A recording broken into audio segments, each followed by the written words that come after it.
करेंगे photo respiration के topic जो है हमारा फोटोसिंथेसिस का ये लास्ट टॉपिक चल रहा है हमारा फोटो रेस्पिरेशन। इसके बाद कुछ बेसिक बातें हैं जो बताऊंगा, लॉ ऑफ लिमिटिंग फैक्टर्स है उसके बारे में थोड़ा बात करेंगे।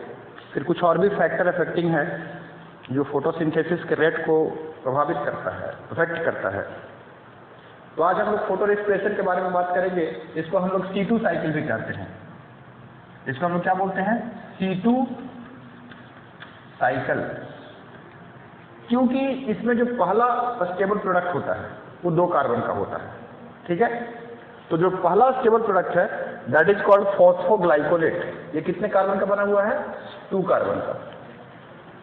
इसलिए इसको हम लोग बोलते हैं C2 साइकिल, है ना। क्योंकि किसी भी कॉम्प्लेक्स रिएक्शन का जो हम लोग नेमिंग करते हैं उसका तरीका क्या होता है। कोई बड़ा सा रिएक्शन है, बड़ा सा केमिकल रिएक्शन है और उसका आपको नेमिंग लिखना है, तो उसके लिए जो हम लोग तरीका अपनाते हैं कि फर्स्ट प्रोडक्ट को देख करके हम उसका नाम देखते हैं, उसमें कितने कार्बन का संख्या है। जैसे C3 में देखा था, जो पहला प्रोडक्ट था वो 3 कार्बन का बना हुआ था, तो इसलिए उसको हमने बोल दिया PGA, तो उसने हमने बोल दिया उसको C3 साइकिल। फिर दूसरा हमने देखा हैच एंड स्लैग साइकिल, जिसको C4 साइकिल कहते थे। फर्स्ट जो प्रोडक्ट था ऑक्जेलोएसिटिक एसिड वो 4 कार्बन का बना हुआ है। तो यहाँ जो पहला प्रोडक्ट बना है, रिएक्शन यहाँ से स्टार्ट हुआ है और ये जो पहला चीज बना है वो 2 कार्बन का बना है, इसलिए ऐसे साइकिल को C2 साइकिल कहेंगे, ठीक है। तो एक्चुअली ये क्या है इसको समझ लीजिए। ये प्लांट के लिए एक वेस्टफुल प्रोसेस है ना। ये प्लांट के लिए ये वेस्टफुल प्रोसेस है फोटो रेस्पिरेशन।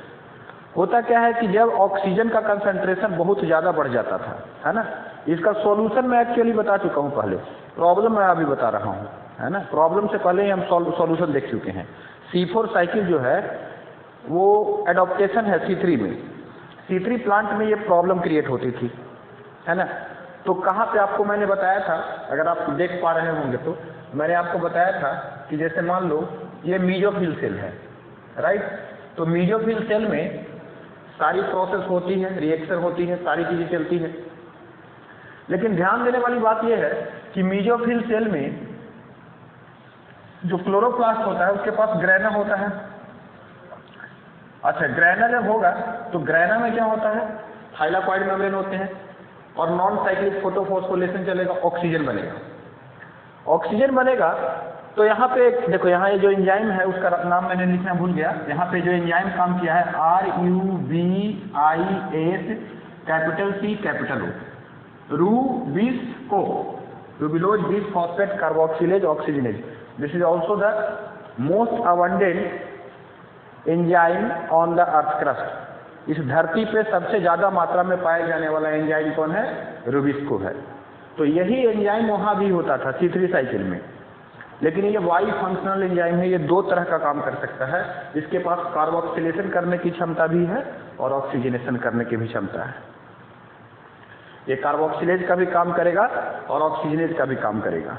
डिपेंड करता है कि बाहर में इसको मिल क्या रहा है, इस एंजाइम को मिल क्या रहा है इन्वायरमेंट में। अगर इसके आसपास में कार्बन डाइऑक्साइड का कंसेंट्रेशन ज्यादा है तो ये कार्बोक्सिलेज की तरह काम करेगा। ऑक्सीजन की कंसेंट्रेशन ज्यादा है तो ये ऑक्सीजन ही काम की तरह काम करेगा। तो आप जानते थे कैल्विन साइकिल की पूरी प्रोसेस चलती थी मीजोफिल सेल में। मान लो इसको मैं मीजोफिल सेल कहता हूँ, ऐसा तो नहीं होता स्ट्रक्चर। मैं सपोज मैं आप बताने के कह रहा हूँ, मैं मान लेता हूँ कि this is mesophyll cell. Mesophyll cell सारी काम इसी के अंदर में हो रहा है। यहाँ पे लाइट रिएक्शन भी चल रहा होगा। आपको पता है कि लाइट रिएक्शन होता है तो ऑक्सीजन बनता है।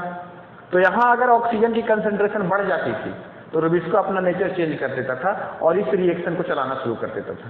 तो C3 साइकिल बंद हो जाता। C3 साइकिल से ग्लूकोज जो बनने का प्रोसेस होता था वो इस प्रोसेस से होता था।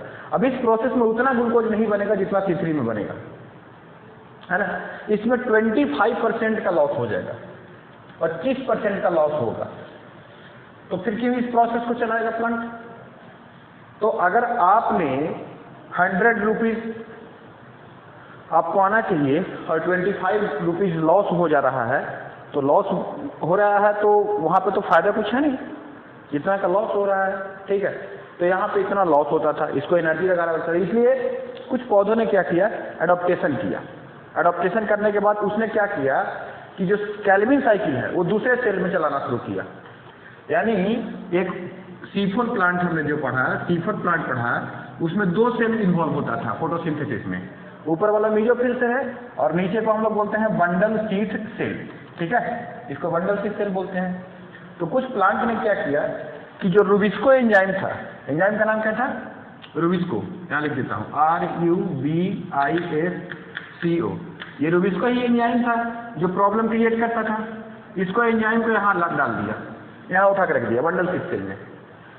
इसके पास एंजाइम ये होता नहीं। जो C4 प्लांट होता है उसको रुबिस्को कहाँ होता है?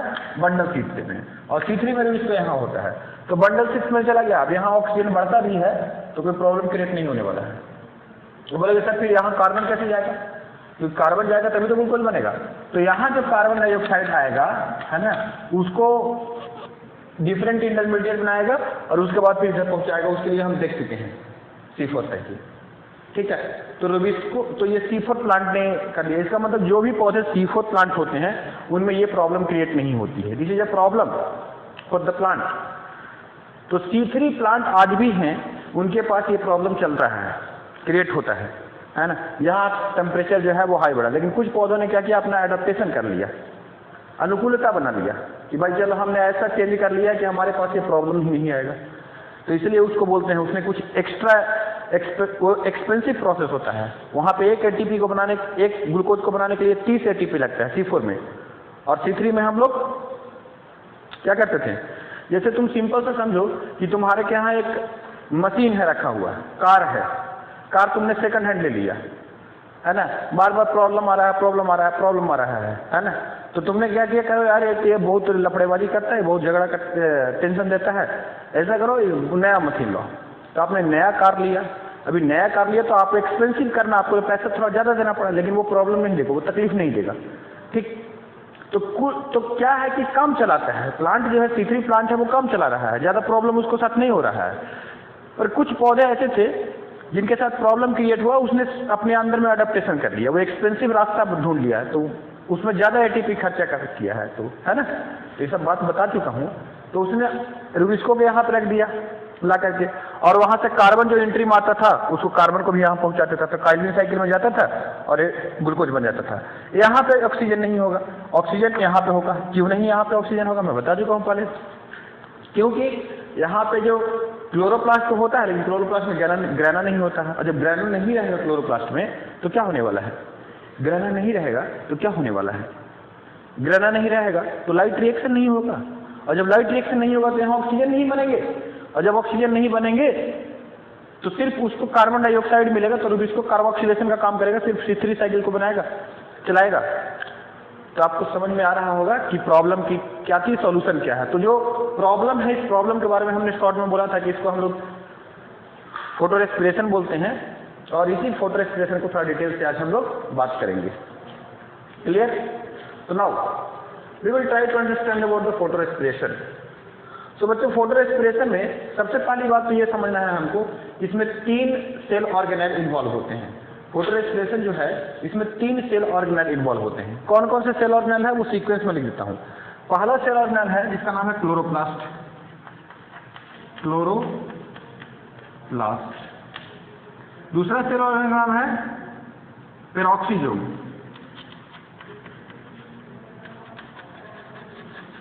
और तीसरा है माइटोकॉन्ड्रिया, माइटोकॉन्ड्रिया। 3 सेल नहीं बोल रहा हूँ, सेल ऑर्गेनेल है ये। सेल के अंदर में जो ऑर्गेनेल होता है वो क्लोरोप्लास्ट, पेरोक्सीजोम और माइटोकॉन्ड्रिया, 3 सेल ऑर्गेनेल इन्वॉल्व होते हैं इस प्रोसेस में, है ना। इस प्रोसेस, जैसे फोटोसिंथेसिस में जब सारा काम पूरा क्लोरोप्लास्ट के अंदर में हो जाता था, इधर ऐसा नहीं है, 3 सेल ऑर्गेनेल इस काम को करने में लगा हुआ है, ठीक है। क्योंकि रेस्पिरेशन है ना, रेस्पिरेशन है तो रेस्पिरेशन कहाँ होता है, माइटोकॉन्ड्रिया में, ठीक है। और फोटो से रिलेटेड है तो यहाँ पर क्लोरोप्लास्ट इन्वॉल्व हुआ, और इसके बीच में कुछ और भी प्रोसेस है जो पेरोक्सीजोम में हो रहा है। तो यही बात बहुत समझना जरूरी है कि कैसे कैसे पूरी सारी जो चीजें हैं वो चल रही है, इसको हमें समझना बहुत जरूरी है, ठीक है। तो अगर बात करें तो फोटो रेस्पिरेशन की, तो फोटो रेस्पिरेशन में क्या होता है कि ये सीक्वेंस याद रखेंगे पहले तो, क्लोरोप्लास्ट से फिर पेरोक्सीजोम, पेरोक्सीजोम से mitochondria. That is the sequence. यहाँ से प्रोसेस स्टार्ट होगा, यहाँ जाएगा, फिर यहाँ जाएगा, फिर वापस लौट करके इधर ही आएगा।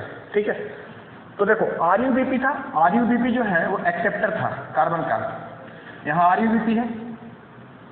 RUBP एक कार्बन को एक्सेप्ट करता था तो कितना बनाता था, एक RUBP कितना पीजीए बना सकता था, 2 पीजीए बनाता था। देखो यहाँ पे एक RUBP है, कार्बन है नहीं, ऑक्सीजन बन चुका है।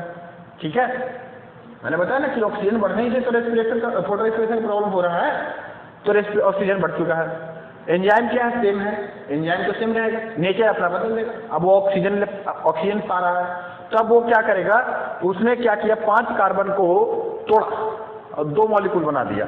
एक मॉलिक्यूल का हमने बोल दिया फॉस्फोग्लाइकोलेट, और दूसरे मॉलिक्यूल हो गया आपका जाकर के फॉस्फोग्लिसरिक एसिड जो एजिटिज बनता था। तो 3 कार्बन इधर हो गया और 2 कार्बन इधर हो गया। ठीक है, 2 एक ऑलरेडी मैं लिखा हूँ, 2 कार्बन इधर है और 3 कार्बन इधर है, तो 5 कार्बन हो गया। अब ये आगे बढ़ेगा। ठीक है, अब ये आगे बढ़ेगा, ये 2 कार्बन ये आया अभी। ठीक है, तो यहाँ से आप समझिए कि यहाँ से जो प्रोसेस है वो 2 कार्बन का बना, फिर ये 2 कार्बन आगे जा रहा है, फिर ये कंटिन्यू होगा। तो पीजीए तो साइड प्रोडक्ट हो गया ना, साइकिल को मेंटेन कौन कर रहा है, फॉस्फोग्लाइकोलेट। तो फॉस्फोग्लाइकोलेट जब साइकिल को मेंटेन कर रहा है तो इसी साइकिल को हम लोग क्या बोलते हैं, C2 साइकिल, क्योंकि यहाँ पे आगे का पूरा प्रोसेस किससे हो रहा है, फॉस्फोग्लाइकोलेट से हो रहा है। ठीक है, अब देखो क्या हुआ, फॉस्फोग्लाइकोलेट पहले अपना एक इनऑर्गेनिक फॉस्फेट को निकाल दिया, PI, तो ये फॉस्फो बढ़ा दिया गया इससे, तो अब बन गया ग्लाइकोलेट में।